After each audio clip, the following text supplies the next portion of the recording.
Hello friends, स्वागत है आपका सीएल साइंस क्लासेस के यूट्यूब चैनल पर। आज आपको मैं जानकारी देने जा रहा हूँ आनुवंशिकता के बारे में या आनुवांशिकी के बारे में। आनुवांशिकी किसको बोला जाता है? आनुवांशिकी आनुवांशिकी किसको बोला जाता है?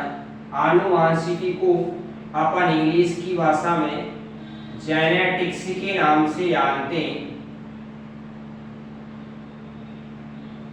आनुवांशिकी को इंग्लिश की भाषा में किसके नाम से जाना जाता है? जेनेटिक्स के नाम से जाना जाता है।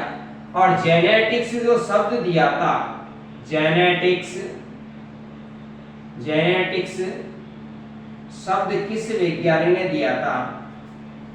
उस वैज्ञानिक का नाम है बेटसन नामक वैज्ञानिक ने ये शब्द दिया था। और जेनेटिक्स का मतलब क्या होता है? आनुवांशिकी होता है। तो आनुवांशिकी क्या होती है? आनुवांशिकी क्या होती है कि जिस विज्ञान के अंतर्गत आनुवंशिकता के नियमों और उन नियमों की क्रियाओं का क्या किया जाता है, अध्ययन किया जाता है, उसे क्या कहते हैं अपन? आनुवांशिकी कहते हैं। तो जिस विज्ञान की परिभाषा क्या है इसके? जिस विज्ञान के अंतर्गत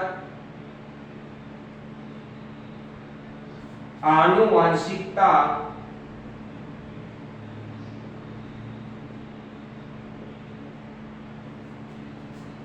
के नियमों एवं इनकी क्रियाओं का अध्ययन किया जाता है,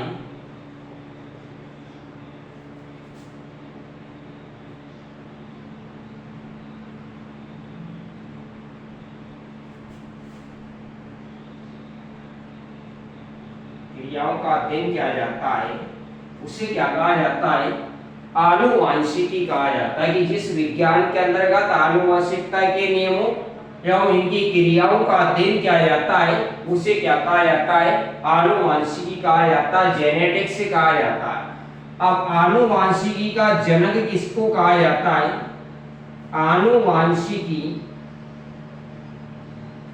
आनुवांशिकी का जनक किसको कहा जाता है? ग्रेगर जोहन मेंडल को, ग्रेगर जोहन मेंडल को आनुवांशिकता का या आनुवांशिकी का क्या कहा जाता है? जनक कहा जाता है। इनका जन्म हुआ था सन 1822 ईस्वी में हुआ था। और ये कहाँ पर हुआ था? इनका ऑस्ट्रिया देश का एक तो हिजेंड्रो प्रांत था, उसमें सिलिसिया गांव था, उसमें इनका जन्म हुआ था। अब इसके बाद देखते हैं अपने पास शब्द आ रहा है आनुवांशिकता।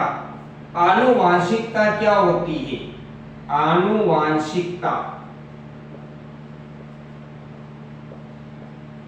आनुवांशिकता को इंग्लिश की भाषा में हेरिडिटी के नाम से जाना जाता है। हेरिडिटी। और हेरिडिटी शब्द का जो प्रतिपादन किया था वह हर्बर्ट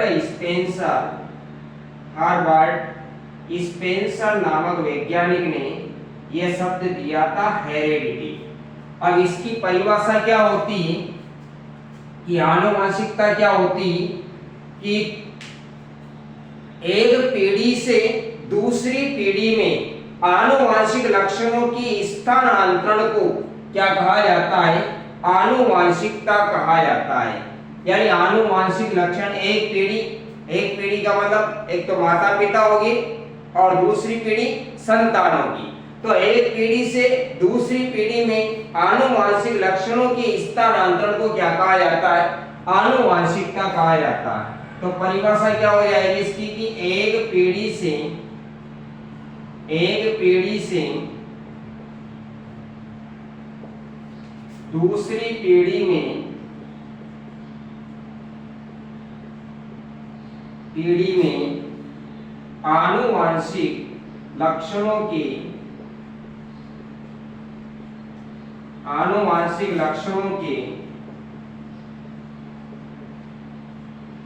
स्थानांतरण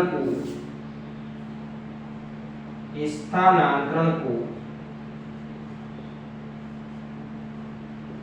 क्या कहा जाता है? आनुवांशिकता या हेरेडिटी के नाम से जाना जाता है, कहा जाता है। अब अपने पास बात आती है आनुवांशिक लक्षण किसको कहा जाता है? आनुवांशिक लक्षण किसको कहा जाता है? या आनुवांशिक लक्षण को वंशागत लक्षण के नाम से भी जानते हैं। किसके नाम से जानते हैं? वंशागत लक्षण के नाम से भी जानते हैं। तो वंशागत लक्षण या आनुवांशिक लक्षण क्या होते हैं? कि जो लक्षण एक पीढ़ी से दूसरी पीढ़ी में क्या होते हैं? स्थानांतरित होते हैं। जो लक्षण एक पीढ़ी से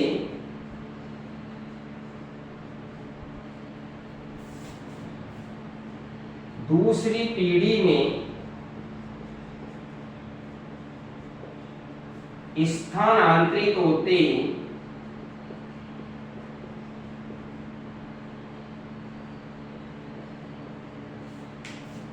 उन्हें आनुवांशिक लक्षण कहते हैं या वंशागत लक्षण कहा जाता है। आनुवांशिक लक्षण या इनको क्या कहा जाता है? वंशागत लक्षण कहते हैं। योगी आपकी परिभाषा एक बार और समझ लीजिए। आनुवांशिकी के बारे में पढ़ रहे थे अपन। आनुवांशिकी को अपन इंग्लिश की भाषा में जेनेटिक्स के नाम से भी जानते हैं। और जेनेटिक शब्द किसने दिया था? कौन सा वैज्ञानिक था? वो बेयरसन नामक वैज्ञानिक ने जेनेटिक शब्द का प्रतिपादन किया था। और जेनेटिक्स को हिंदी की भाषा में किस नाम से जाना जाता है? आनुवांशिकी के नाम से जाना जाता है। और आनुवांशिकी किसको कहा जाता है? परिभाषा क्या होती है, डेफिनेशन क्या होती है इसकी? कि जिस विज्ञान के अंतर्गत आनुवांशिकता के नियमों और इनकी क्रियाओं का क्या किया जाता है, अध्ययन किया जाता है, उसे क्या कहा जाता है? आनुवांशिकी कहा जाता है। इसके बाद आती है अपने पास यहाँ पर शब्द आ रहा है आपके पास आनुवांशिकता। आनुवांशिकता क्या होता है? आनुवांशिकता को अपन इंग्लिश की भाषा में हेरिडिटी के नाम से जानते हैं। और हेरिडिटी शब्द का प्रतिपादन किसने किया था? किसने दिया था? हर्बर्ट स्पेंसर नामक वैज्ञानिक ने हेरिडिटी शब्द दिया था। और हेरिडिटी की परिभाषा क्या होती है? कि एक पीढ़ी से दूसरी पीढ़ी में आनुवांशिक लक्षणों के स्थानांतरण को क्या कहा जाता है? आनुवांशिकता कहा जाता है। और यहाँ पर अपने पास बात आती है आनुवांशिक लक्षणों की। यहाँ पर आनुवांशिक लक्षण आ रहे, तो आनुवांशिक लक्षणों को वंशागत लक्षण के नाम से भी जानते हैं। क्या होते हैं वंशागत लक्षण या आनुवांशिक लक्षण? कि जो लक्षण एक पीढ़ी से दूसरी पीढ़ी में क्या होते हैं? स्थानांतरित होते हैं। अर्थात माता पिता से संतान में स्थानांतरित होते हैं, उनको क्या कहा जाता है? आनुवांशिक लक्षण कहा जाता है। अगले वीडियो में आनुवांशिकता के तीनों नियमों के बारे में बताऊंगा। वीडियो अच्छा लगा हो तो वीडियो को लाइक, शेयर और सब्सक्राइब जरूर कीजिएगा। थैंक यू सो मच दोस्तों, धन्यवाद।